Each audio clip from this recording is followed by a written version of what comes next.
Ah, ce soir, je pense que c'est le bon soir. C'est le bon soir pour passer à l'acte. J'ai pas les enfants, je vais être tranquille. Et puis de toute façon, ils seront mieux sans moi. Parce que franchement, quelle mère je suis.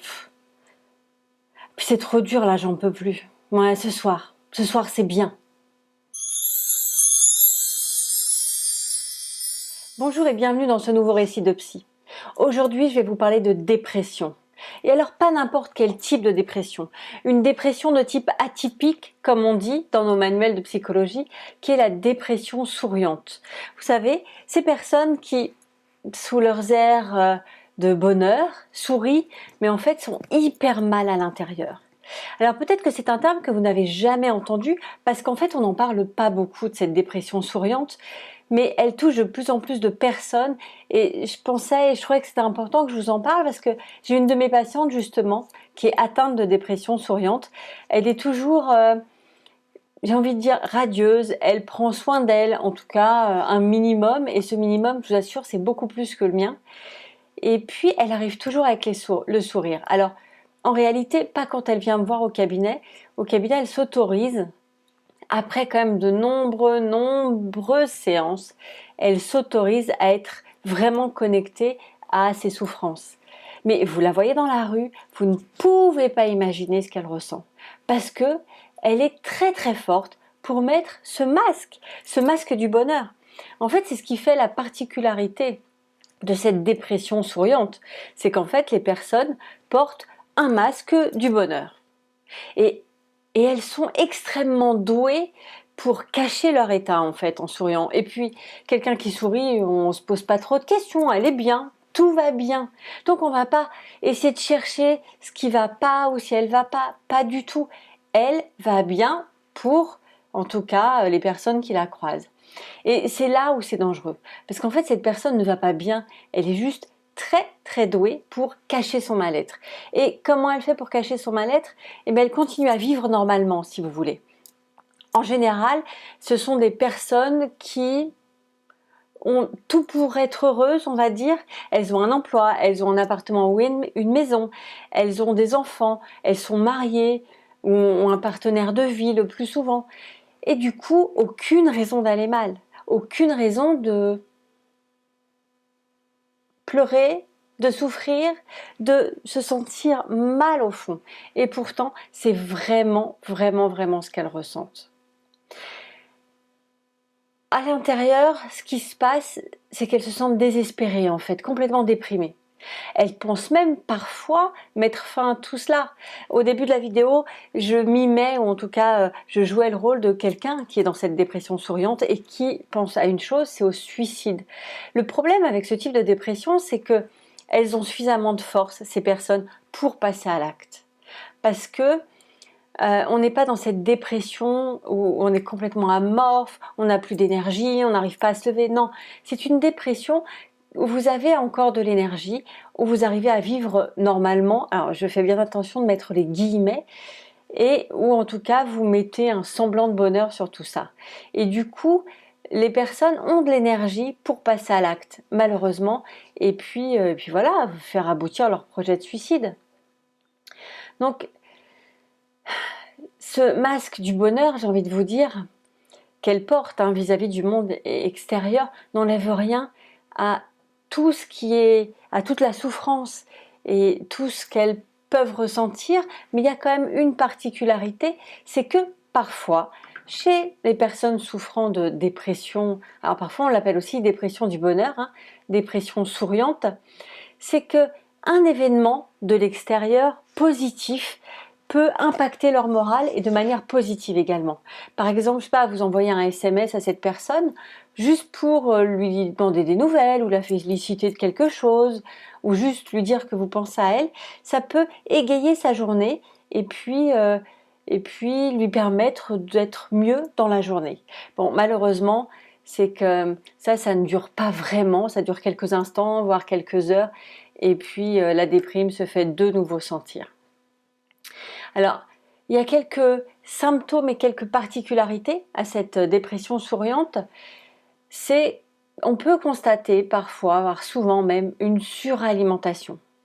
Les personnes, et en même temps c'est valable pour tout le monde, quand on va pas bien, on a tendance à manger davantage, on a tendance à aller chercher du mieux-être dans la nourriture, on appelle ça la nourriture émotionnelle, la nourriture câlin, donc c'est pas quelque chose de rare. Euh, Parfois aussi, elles ont des sensations de lourdeur dans les bras, dans les jambes. Vous savez, cette lourdeur qui fait que on a du mal à avancer, on a du mal à avancer dans la vie. Et puis, ce sont des personnes qui vont être plus facilement blessées que d'autres par la critique et elles se sentent rejetées assez vite aussi. Alors, une particularité de la dépression souriante par rapport à la dépression de type classique, on va dire, c'est qu'en général, les sentiments de mal-être arrivent plutôt le soir. Ce sont des personnes qui sont plus déprimées le soir, qui vont avoir besoin de beaucoup d'heures de sommeil, contrairement à la dépression plus classique, où là on s'aperçoit que les sentiments de malheur, on va dire, ou de mal-être arrivent plutôt le matin. Et en général, ces personnes-là dorment beaucoup moins que d'habitude. Ça, c'est vraiment une particularité pour aussi différencier les deux styles de dépression.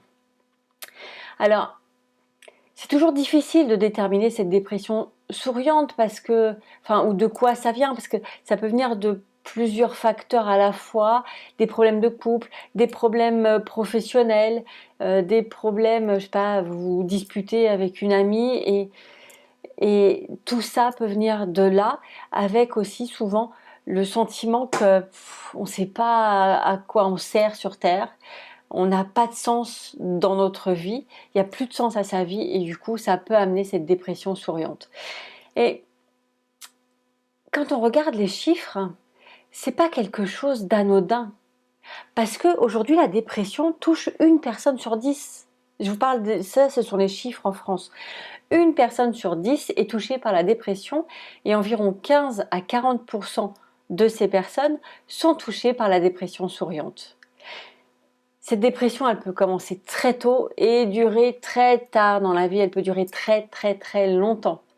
Et donc, quand vous êtes atteinte de dépression, quelle que soit sa forme, il est hyper important d'aller demander de l'aide, c'est-à-dire d'aller voir un thérapeute, d'aller voir peut-être aussi et même sûrement votre médecin traitant. En tout cas, la consigne, c'est ne restez pas seul. Surtout, c'est hyper important. Et du coup, pour ça, la première chose, il faut prendre conscience qu'il y a un problème. Alors, quand on n'arrive pas à se lever le matin, on sent bien qu'il y a un problème.